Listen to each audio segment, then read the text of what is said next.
24 जनवरी 1966 एक विमान आसमान में उड़ता है और फिर अचानक गायब हो जाता है। जिनेवा से उड़ी एयर इंडिया की फ्लाइट 101 स्विस आल्प्स के ऊपर मॉन्ट ब्लांक से टकरा जाती है।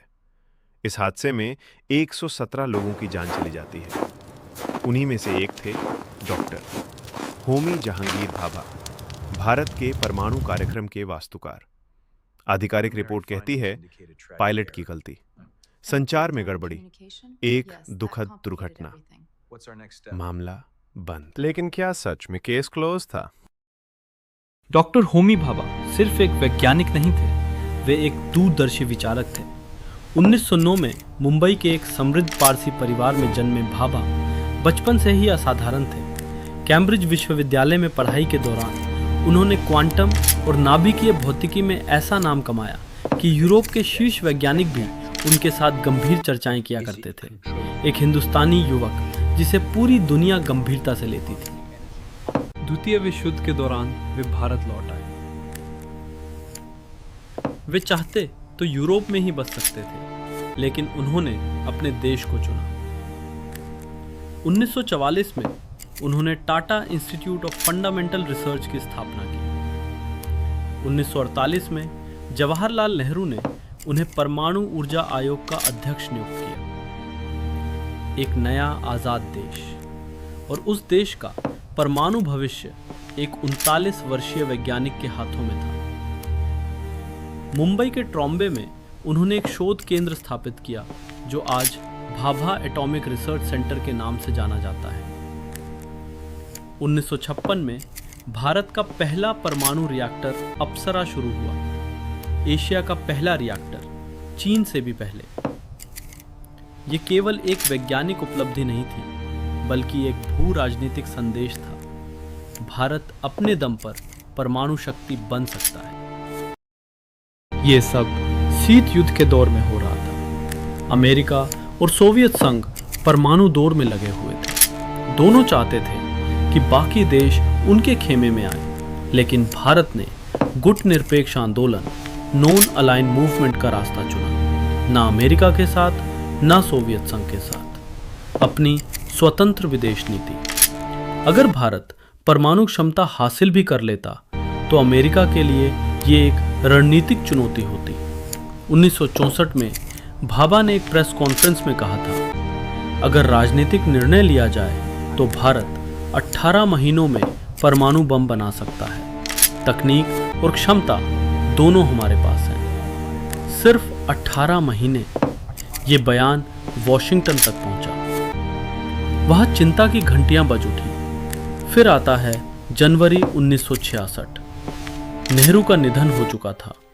लाल बहादुर शास्त्री भी ताशकंद में अभी चल बसे थे। भाभा वियना गए थे अंतर्राष्ट्रीय परमाणु ऊर्जा एजेंसी की बैठक के लिए। वहां से वे एयर इंडिया फ्लाइट 101 से न्यूयॉर्क जा रहे थे। 24 जनवरी को मोंट ब्लांक के पास विमान दुर्घटनाग्रस्त हो गया।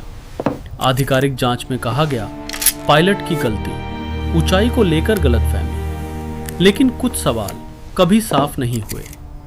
Pilot captain J.R. कर्निक एक अनुभवी उड़ान विशेषज्ञ थे। 22,000 से अधिक उड़ान घंटों के साथ। मार्ग सामान्य था, मौसम साफ था। एयर ट्रैफिक कंट्रोल रिकॉर्डिंग में दुर्घटना के महत्वपूर्ण मिनटों का अंतराल था। मलबे का कुछ हिस्सा कभी पूरी तरह बरामद नहीं हुआ। भाभा के पास कुछ महत्वपूर्ण राजनयिक दस्तावेज थे जो कभी नहीं मिले। फिर 1990 के दशक में CIA के कुछ दस्तावेज सार्वजनिक हुए। एक आंशिक रूप से संपादित दस्तावेज में एक पंक्ति लिखी थी, भाभा प्रॉब्लम रिजॉल्व। सिर्फ 2 शब्द, समस्या समाधान। ना संदर्भ, ना स्पष्टीकरण। कुछ विशेषज्ञ कहते हैं कि खुफिया भाषा में प्रॉब्लम रिजॉल्व का अर्थ होता है लक्ष्य का निष्प्रभावी हो जाना। दूसरी ओर कुछ विश्लेषकों का मानना है कि शायद ये सिर्फ एक प्रशासनिक टिप्पणी हो कि भाभा की मृत्यु के बाद परमाणु चुनौती समाप्त हो गई। आज तक कोई प्रत्यक्ष प्रमाण नहीं मिला।